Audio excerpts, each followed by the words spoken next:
Good morning, Taste Buds. I'm Chef Michelle Bernstein. All chefs share a big secret, and this is it. To make ordinary dishes extraordinary, add a sauce. Join me today because I have sauces to take your recipes to the next level. Today on SoFlo Taste.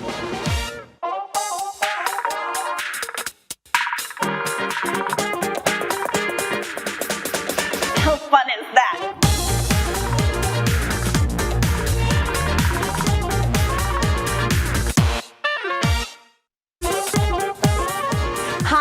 Happily once again, it's time for SoFlo Taste. As always, I'm Chef Michelle Bernstein, and as always, this is the Goya Kitchen at JA World in Coconut Creek. As a chef, I'm asked all the time, what's your secret to making recipes better? Well, today, I'm breaking the code of chefs and telling you it's all in the sauce. So today, I thought it would be fun to give you recipes for my secret sauces. So let's get cooking. The first one we're going to do is a pesto butter. Obviously, pesto is delicious. When you turn it into a butter, you can freeze it and you can pull it out little by little, and you can add it to things like pasta that I'm going to show you in a moment, but also you can cut a little piece and put it over a fish before you put it in the oven, or a piece of meat or whatever it is. And it just gives it that added bit of flavor that you normally wouldn't find unless, of course, somebody like me gives it to you. All right, so let's go ahead in the food processor. I've got a lot of basil here. This is like 2 cups of really packed, really crisp green basil.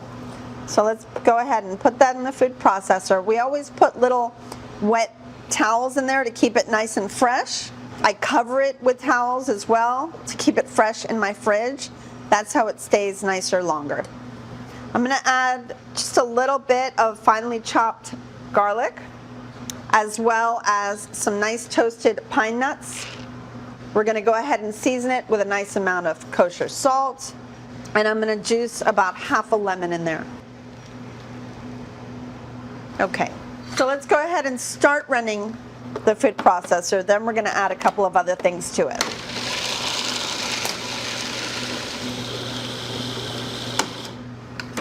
You see how it's already so beautifully green and incredibly fragrant, which I can tell you because you can't. There's no smell-o-vision yet, which I can't wait for that day. We're going to add some cheese to this, which is already going to give it great flavor. And I'm going to drizzle in a little bit of oil as it's running, but not much. I love having a little bit of oil mixed with the butter. You know, olive oil has such wonderful flavor, a little bit of spiciness, and it'll add to the butter later.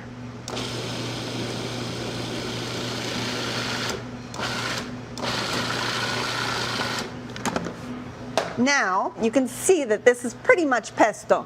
If I would add a little bit more oil, we would be done. But we're not, because we're going to make a pesto butter. So we have the oil in there.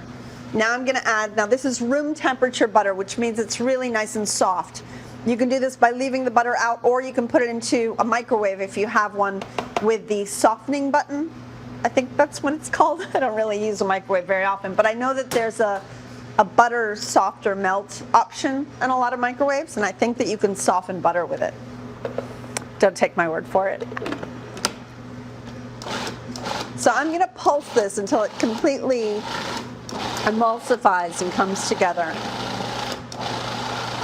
It'll soften the color just a little, but it'll still have this beautiful vibrant green color, which will not only make things taste good, it'll also make things look beautiful.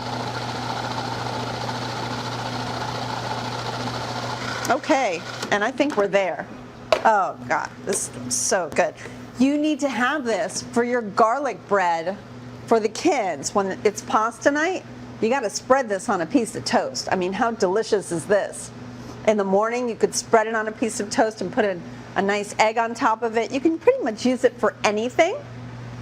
So let's go ahead and make a little bit warm pasta with our pesto butter. I'm going to go ahead and heat the skillet. Now I have pre-cooked some orecchiette. I think the only reason why I chose this pasta, this is going to kind of fit itself into the little space in there that holds sauce so well. Really yummy. All right, so let's just warm it through. Let's add some par-cooked pasta in here. Nice and low because it's already cooked. Some of this delicious pesto butter.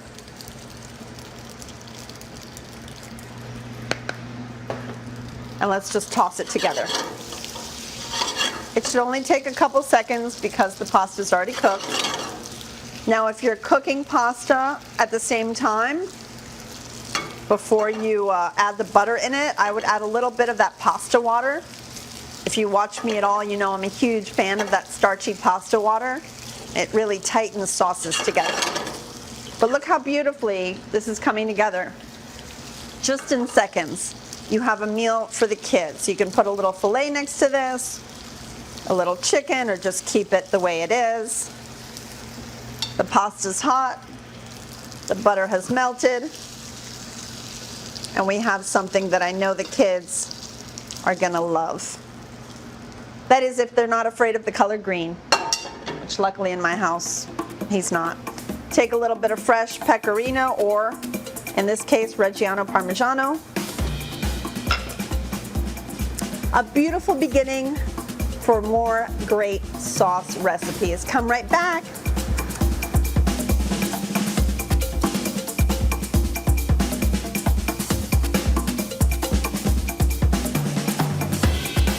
Stick around. Things are just heating up in the Goya kitchen at JA World on SoFlo Taste.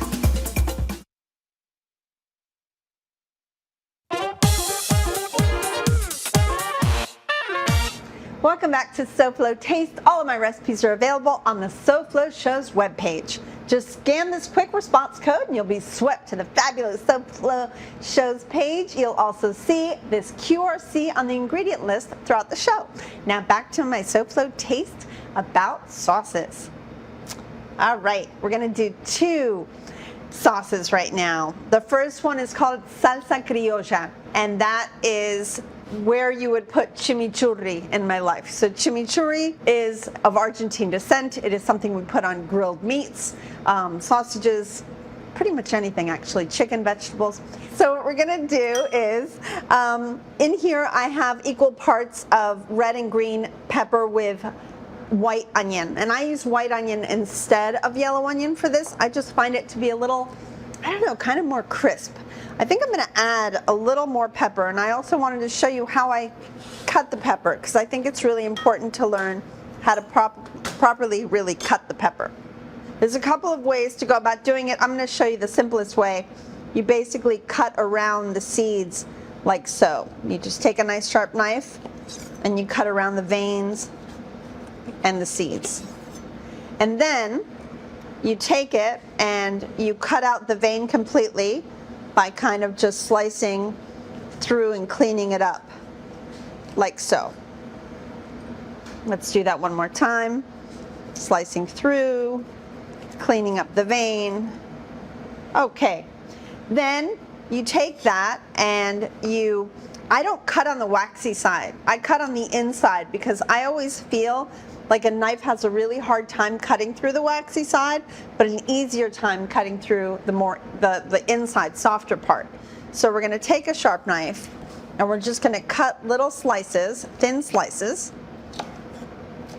along the pepper. And then we're gonna line all those up and we're gonna cut little tiny pieces out of that. Like so. That way, you don't go crazy chopping your peppers like so, and all of the good juices from the peppers always remain on the board, and then you use those ugly little pieces in your salsa criocha. Right now, we have a beautiful piece that none of the juices have been released, and it's a perfect bite.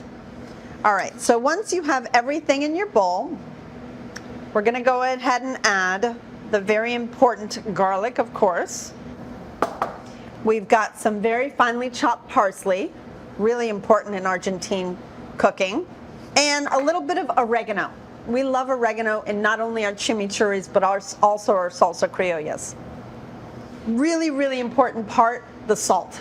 Salt is essential right now before you finish the dish with the vinegar and the oil. So I'm gonna go ahead and salt all my vegetables and my herbs. I'm gonna take a spoon and mix all that together. Now I can add white distilled vinegar.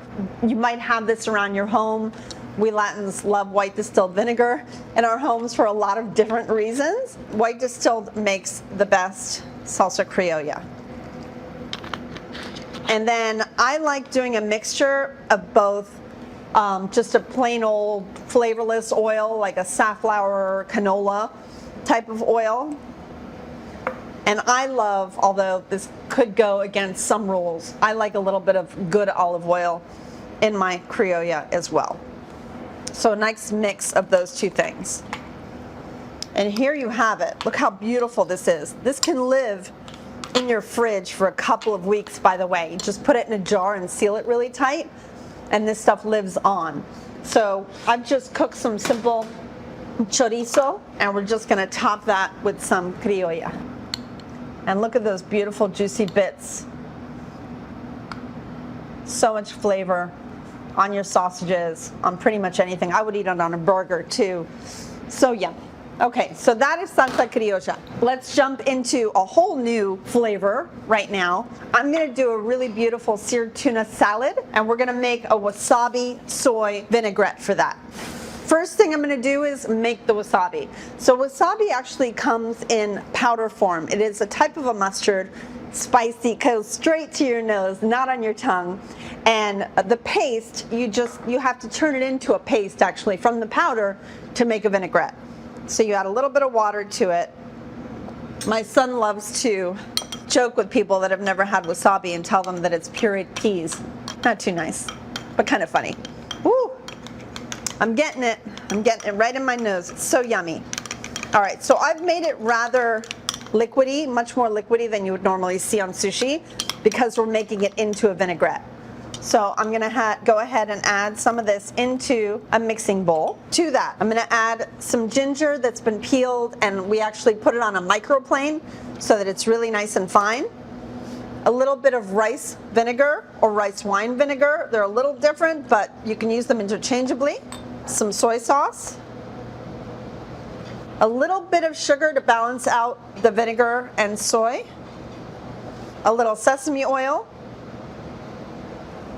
And finally, some simple blended oil. Doesn't really matter what it is, but it could be canola and olive. Something nice and simple. Whisk that up really good. Let's go ahead and unveil our beautiful salad. We have a gorgeous salad here of shaved carrots and radishes and lettuces. I'm just going to add some of this vinaigrette to it. It smells so yummy. I can smell the wasabi and the sesame. Let's go ahead and put this on a plate. And you can add your favorite things to this salad. A little avocado would also be really yummy on here. And then of course our seared tuna that, by the way, I seared it for 11 seconds on every side of the piece of tuna. And that gorgeous piece of tuna came from Delaware Chicken Farm and Seafood Market, of course. Our buddies over there have the most beautiful, beautiful fish like this tuna, but they have everything. Go see them. They're at 4191 North State Road 7 in Hollywood. Go to DelawareChicken.com or just call them at 954-983-6831. Place an order with them. Tell them I sent you, and tell them I send them my love. All right, we're going to drizzle some of this gorgeous vinaigrette right over this tuna. Yum. And there you have it. Two beautiful sauces for gorgeous food. See you in a minute.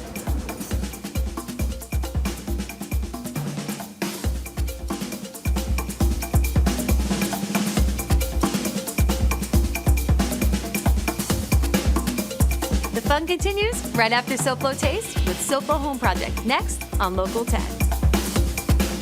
SoFlo Taste will return right after this.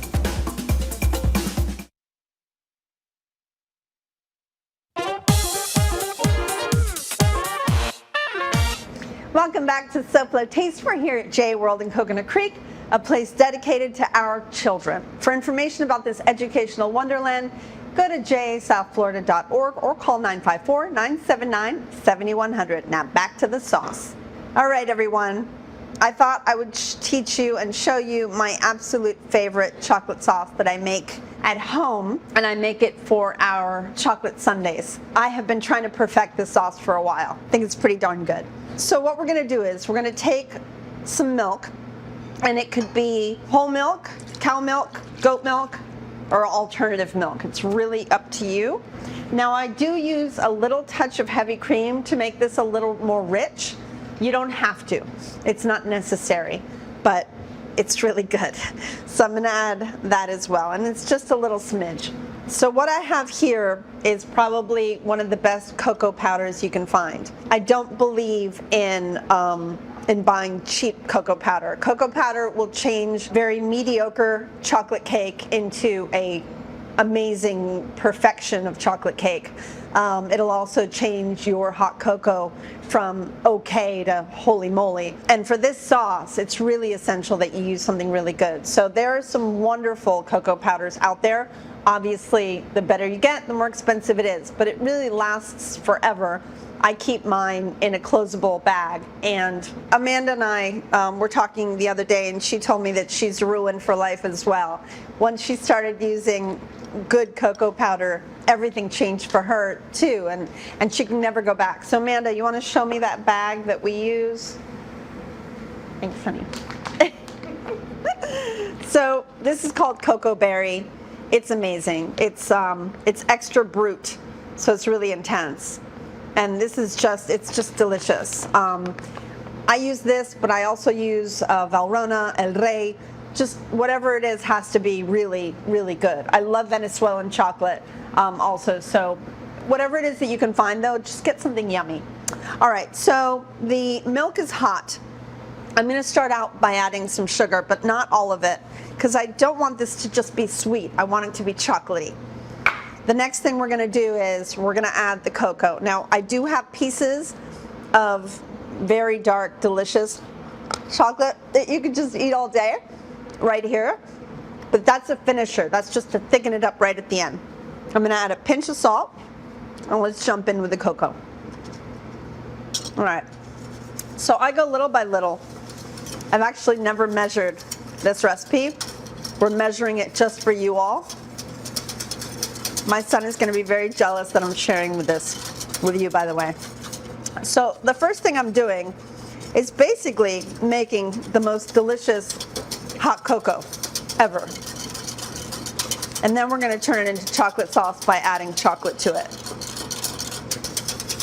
So I think I'm there. What I'm going to do is taste it. It's dark enough.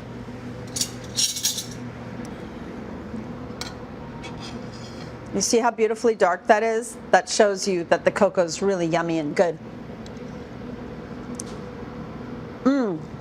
And to me, that was sweet enough as well.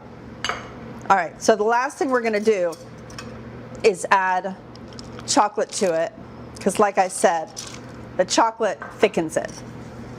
So let's go ahead and whisk the chocolate into it. I'm gonna shut the heat off because we have enough residual heat from inside this pot so that it'll come together. And as the chocolate melts, you'll notice that it becomes more viscous, thicker. It'll coat a spoon. So when you're making sundaes, like we do, obviously you want this to cool, but you don't want it to cool so that it sets completely. You want it to just cool to just a little bit over room temperature, so that it's easily poured onto your ice cream. However, today we are going to serve it with something warm as well. But I'm not going to tell you what that is until you come back. So I'll see you in a few minutes when you're back and we can dunk together.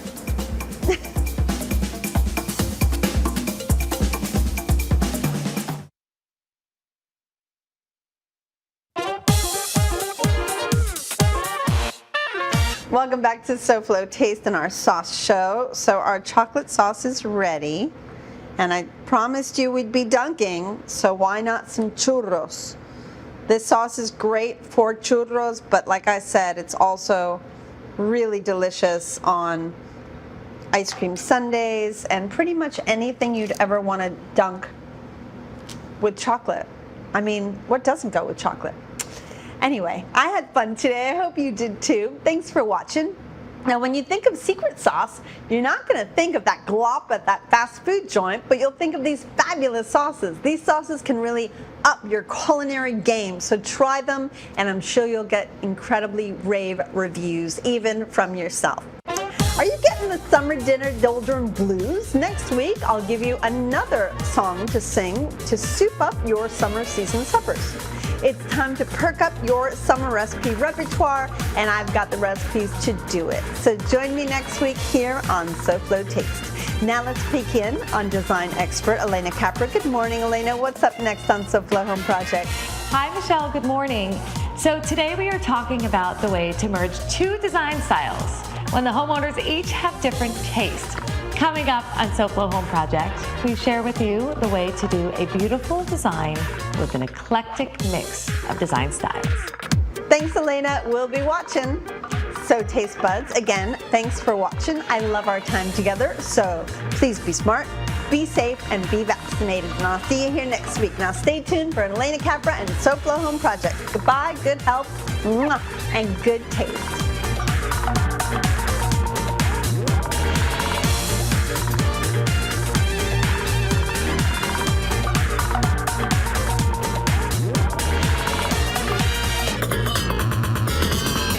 Let's get saucy.